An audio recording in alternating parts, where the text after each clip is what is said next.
Here with Brian Hurt, Chairman of the Board of Selectmen. Mr. Hurt, why are you supporting Dan Haley this year? Good morning, Robert. How are you? I think Dan's a great candidate. I think he'll do an excellent job for us on Beacon Hill. We only have, I believe it is 19 Republicans in the House today. We've got to have some kind of balance at the State House to try and keep everybody on the right track and at least bring some balance to the debate. And if we lose a couple of seats, we won't have that balance, and I don't think that's good for our democracy. What do you see the differences between the two parties that are so important to have this balance? Well, I think that we have to be responsible with how we spend our money.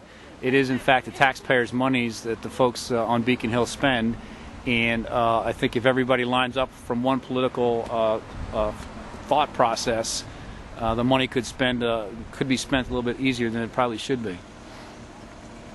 Thank you, Mr. Hur. Anytime, Robert. Thank you. And good morning, Mr. Kenickie. Good morning. How would you describe the differences in the two parties that I think Dan Haley's campaign has been strongly pointing out that there's a need for Republicans up on the Hill? What is the difference to you? Well, if I really look at what Dan basically is, I'd say is a moderate candidate as opposed to a very liberal candidate. He listens to both sides of the issue. Sometimes I agree with him, sometimes I disagree. But he really tries to weigh and balance and do what is best for the people. And I think that's what's important for Hopkinton, Holliston, Westboro, and this whole area. We need a voice that will speak and support the area and not throw the money away. Alrighty, Hank Kenickie, thanks so much for your service on the Board of Appeals all those years. Mr. Kenickie has just stepped down, and speaking of service to the town, we've got Eric Sonnet here, former chairman of the Board of Selectmen. Nice to see you. Good morning, Robert. How are you? I'm very well, thanks. Boy, it's great to be out here today. You know, we were in charge of voter turnout, and they're coming as fast as they can. Dan Haley, Bob, is just the kind of candidate that would represent Hopkinton and our people, basically because as a Republican, he would get choice committee assignments where he would make a real difference. The way the rules of the Senate are, they have to have a Republican on every committee. So typically our representative gets on Ways and Means and Transportation and the areas that mean something to the town of Hopkinton. Therefore, a vote for Dan Haley represents us twice as much as a vote for a Democrat would. Eric Sonnet, ladies and gentlemen. Thanks, Eric. We've got Jan McDevitt, co-chair of the CPC in Holliston, who's wearing all things Dykema. What do you feel that Carolyn can bring to the table? Well, having worked in Holliston on several committees, Carolyn has demonstrated over the years that she's dedicated to learning and to being knowledgeable about issues and making correct decisions. She's been on the planning board for many years and is chairperson of the planning board, and she also volunteered to take on one of the larger projects in town when Holliston was deciding on sewers. She worked tirelessly.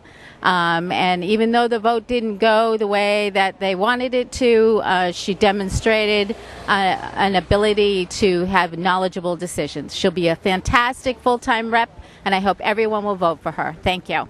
With us right now is Josh Ostrava, a member of the Natick Board of Selectmen, and he thinks that question one is a reckless idea if that passes, and he's also in favor of Carolyn Dykema according to the signs. And why is that? Why do you think that's reckless? Well, I think question one is irresponsible in terms of a way to try to reform government. It would potentially remove funding that's critical for cities and towns to provide vital services like police, fire, public works, road repair, and education, as well as many other important social services. I think that there is inherently waste in state and local government, just as there is in private industry. But the way to reform that is not through trying to remove 40% of revenues and leaving it up to the legislature to decide whether and how to make up those funds to cities and towns. So I would hope that voters reject question one, but continue to pursue appropriate legislation to reform the way that we budget, raise, and spend money within the state as well as locally. And why is Carolyn Dykema your choice? I've worked with Carolyn, alongside Carolyn, for several years. I'm also my town's selectman's representative to the Metro West Growth Management Committee, a regional planning consortium of cities and towns I should say, in Metro West. Carolyn is Hopkinton Planning Board, Halston Planning Board representative to the committee, and I know her to be a thoughtful, responsive, articulate leader who will really make a big positive difference in Beacon Hill. So I hope that her district sees fit to elect her and that she will serve the people in the legislature.